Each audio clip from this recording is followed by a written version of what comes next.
오늘의 헤드라인입니다. 문재인 대통령이 오는 2030년까지 바이오에스 산업을 5대 수출 산업으로 육성하겠다는 의지를 드러냈습니다. 이를 위해 정부는 바이오에스 분야 R&D 투자를 지금보다 50% 이상 늘리고 바이오 빅데이터 플랫폼을 구축하기로 했습니다. 이달 초 재가동을 준비하던 중 발전을 멈춘 한빛 1호기에 대해 진상조사와 원전 폐쇄를 요구하는 목소리가 커지고 있습니다. 시민단체들은 한빛 1호기의 사고와 관련해 늑장 대응을 비판하며 안전 불감증을 그대로 보여주는 사례라고 지적했습니다. 오존층 파괴물질인 프레온가스가 지난해 중국에서 몰래 배출된 사실이 국내 연구진에 의해 밝혀졌습니다. 연구진은 프레온가스의 흐름을 역추적해 2013년 이후 중국 동부 지역에서 매년 7,000톤씩 프레온가스가 몰래 배출된 것을 확인했습니다.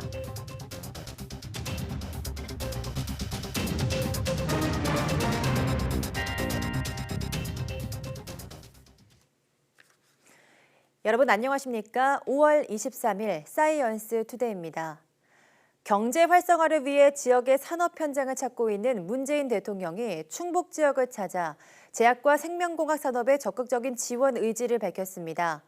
문 대통령은 제약과 생명공학 산업이 우리 경제를 이끌어갈 시대가 멀지 않았다면서 전문 인재 양성과 대규모 투자를 약속했습니다. 김도원 기자입니다. 문재인 대통령이 충북 오송에서 열린 바이오 헬스 국가비전 선포식에 참석했습니다. 바이오 헬스 산업은 시스템 반도체, 미래 자동차와 함께 정부가 3대 신성장 산업으로 꼽은 분야입니다. 문 대통령은 지난달 30일 삼성전자 화성사업장에서 열린 시스템 반도체 비전 선포식에 참석한 데 이어 3주 만에 바이오 헬스 산업 현장을 찾으면서 3대 신산업 육성의 의지를 드러냈습니다. 문 대통령은 오는 2030년까지 바이오 헬스 산업에서 500억 달러 수출을 달성해 우리의 5대 수출 주력 산업으로 키우겠다고 말했습니다. 멀지 않아 블록버스터급 국산 신약도 나올 것입니다. 제약과 생명공학 산업이 우리 경제를 이끌어갈 시대도 멀지 않았습니다. 이를 위해 정부 연구개발 투자를 지금보다 50% 이상 늘어난 연간 4조 원 이상으로 확대하고 5대 빅데이터 플랫폼을 만들어 기술 혁신에 활용할 계획입니다.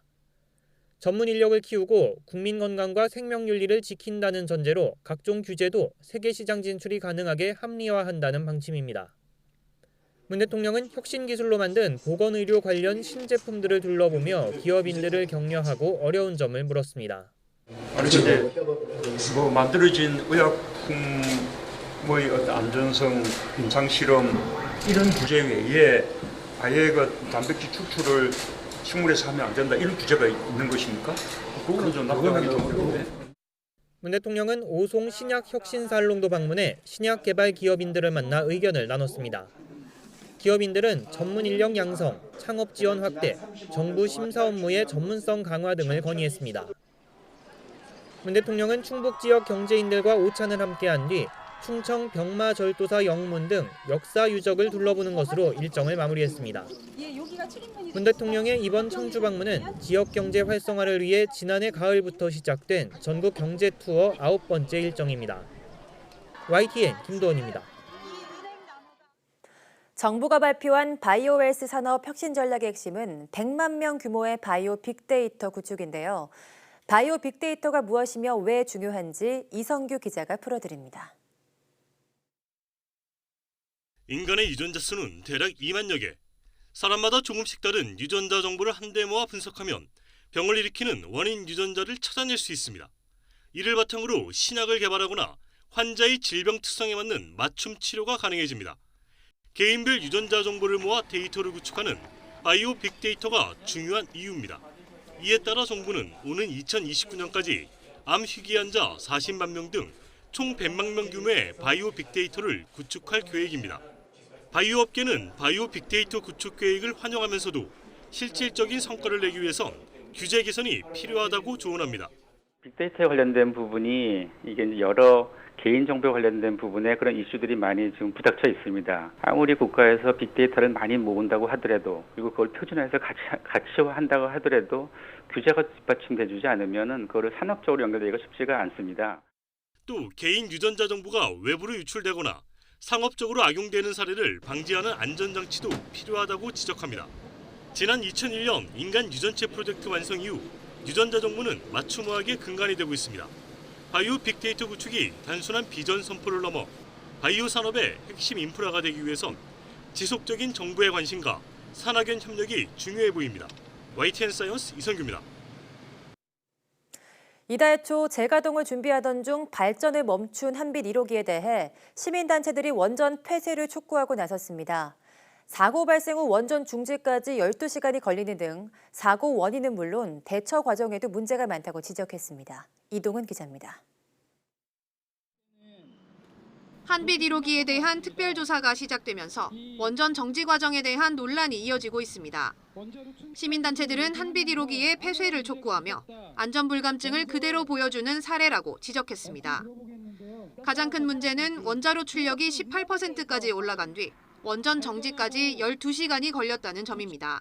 운영 지침상 시험 가동 중에 5% 이상의 원자로 열 출력이 발생해 바로 정지 조치를 취해야 했음에도 왜 12시간이 지나서야 수동 정지를 시켰는지 제대로 된 해명이 안 되고 있다. 이에 대해 한수원은 문제가 생기자마자 원자로 출력을 0%로 낮추고 임계 상태를 유지했다고 설명했습니다. 시험 가동을 계속 진행한 건 아니라는 겁니다. 열 출력이 기준치인 5%를 넘었는지에 대해서도 당시 현장 조사단과 한수원의 의견이 엇갈렸습니다. 조사단은 원자로 출력이 18%까지 올라간 사실을 확인하고 이를 근거로 열 출력이 5%를 넘었다고 판단했습니다. 하지만 한수원은 자체 열 출력 계산법에 의해 5%를 넘지 않았다고 봤습니다. 이를 확인하는 과정에서 원전 정지까지 시간이 지체됐고 이후 정확한 출력값을 확인하는데 열흘이 걸렸다는 게 원안위의 설명입니다. 보조급수 펌프가 왜 자동 기동되었는지에 대한 조사를 시작했고 그 조사 과정에서 출력값이 좀 의심스럽다라는 정황을 확인하게 됐습니다. 한수원이 이에 대해서 확인을 하고 그다음에 수동 정지를 하기까지 그 시간이 조금 걸린 걸로 이해해 주시면 될 것 같습니다. 한수원은 그러나 열 출력이 5%를 넘을 경우 즉시 정지해야 한다는 규정은 정비원이 인지하지 못했다고 인정했습니다. 원안위는 특별사법경찰을 통해 제어봉 조작 시 면허가 있는 감독관이 있었는지 또 적절한 지시 감독이 이뤄졌는지 등 인적 요인에 대해 집중적으로 조사하고 있습니다. YTN 사이언스 이동은입니다. 종이처럼 돌돌 말 수 있는 디스플레이에 활용될 수 있는 화이트 그래핀을 상용화가 가능한 크기로 만드는 데 성공했습니다. 기초과학연구원 등 국제공동연구팀은 화이트 그래핀을 100제곱센티미터의 면적으로 만드는 데 성공해 차세대 반도체 제작 가능성을 열었다고 밝혔습니다. 이는 지금까지 학계에 보고된 면적 중 가장 넓은 것으로 기존보다 10,000배 이상 면적을 키운 겁니다. 연구팀은 이번 연구 결과가 화이트 그래핀을 반도체 제작에 적용할 수 있는 크기로 키웠다는 점에서 산업적인 의의를 가진다며 웨어러블 디스플레이 등 신산업 분야에 활용할 수 있을 것으로 기대했습니다. 이번 연구 결과는 국제학술지 네이처에 실렸습니다.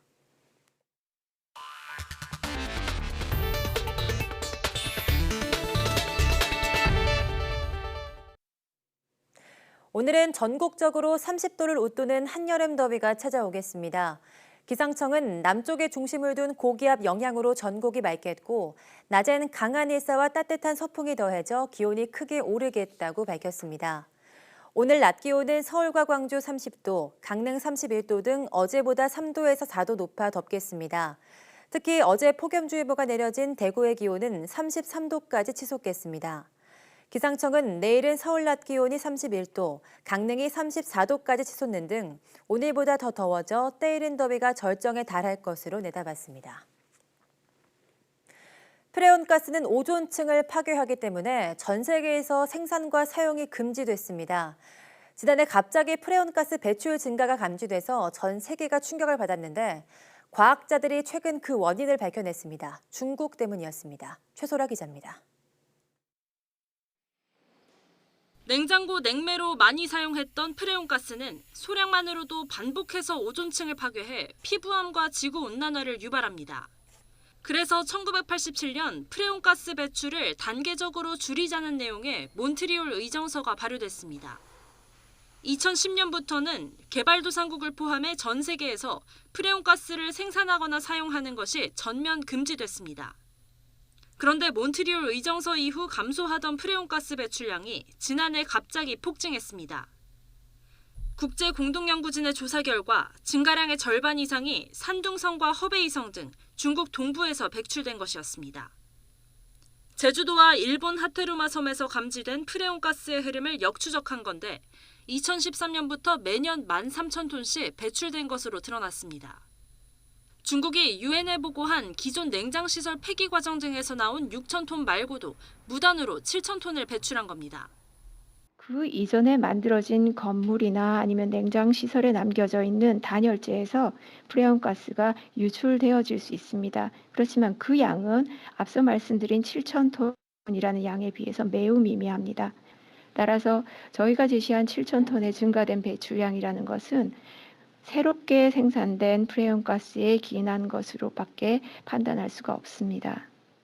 중국 동부에서 방출된 프레온가스는 건물 단열재를 만들면서 나온 것으로 추정됩니다. 국내 연구진이 주도하고 영국과 미국, 일본 등이 참여한 이번 연구 결과는 세계적 학술지 네이처지 최신호에 실렸습니다. YTN 사이언스 최소라입니다. 우리나라에서 40년 전 멸종됐던 따오기가 복원돼 경남 창녕에서 방사됐습니다. 자연의 품으로 돌아간 따오기가 야생에 적응하며 살아갈 수 있을지 오태인 기자가 취재했습니다. 따오기 야생 적응 훈련장. 문이 열리자 붉은 머리와 검은 부리가 선명한 따오기들이 훈련장 밖으로 날아오릅니다. 따오기가 국내 하늘을 자유롭게 나는 건 40년 만입니다. 전 세계에서 완전히 나락에 떨어졌던 종이 겨우 살아났다는 거, 지역의 어떤 생태 관광이라든가 이런 데 굉장히 활성화되는 하나의 촉매제가 되지 않겠나 이런 생각을 해봅니다. 따오기는 동료가 있을 만큼 우리나라에서는 친근하고 흔한 새였습니다. 하지만 환경오염과 포획으로 개체수가 줄어 1979년 비무장지대에서 목격된 후 완전히 모습을 감췄습니다. 지난 2008년 중국이 따오기 한 쌍을 기증하면서 본격적인 복원이 시작됐습니다. 11년의 노력 끝에 363마리로 늘어났고 그 가운데 40마리를 선발해 자연의 품으로 보낸 겁니다. 앞으로 1차 야생 방사된 따오기들의 서식 현황과 또 살아가는 모습들을 면밀히 모니터링해서 앞으로 추가적으로 방사할 계획이고, 천년기념물이자 2급 멸종위기 야생생물로 지정됐고 세계적으로도 보호관리를 받는 따오기. 이번 방사로 국내에서 더 이상 소리를 들을 수 없었던 자연 그대로의 따오기 소리를 다시 들을 수 있을지 기대가 커지고 있습니다. YTN 오태인입니다. OECD 회원국 등 세계 42개 나라가 인공지능 개발이 인권과 민주적인 가치, 다양성을 존중하는 방식으로 이루어져야 한다는 내용의 선언을 채택했습니다. OECD는 현지 시각으로 어제 인공지능에 관한 OECD의 원칙 권고안을 만장일치로 채택했습니다. 권고안에는 AI가 포용 성장과 지속 가능한 개발 등을 추진해 사람과 지구를 이롭게 해야 한다는 내용이 포함됐습니다. 이 선언은 권고안 형식으로 법적 구속력이 있는 건 아니지만 현재까지 국제적으로 합의된 AI에 관한 원칙이 없었기 때문에 인공지능 로봇 관련 기술의 미래의 중요 기준이 될 것으로 보입니다.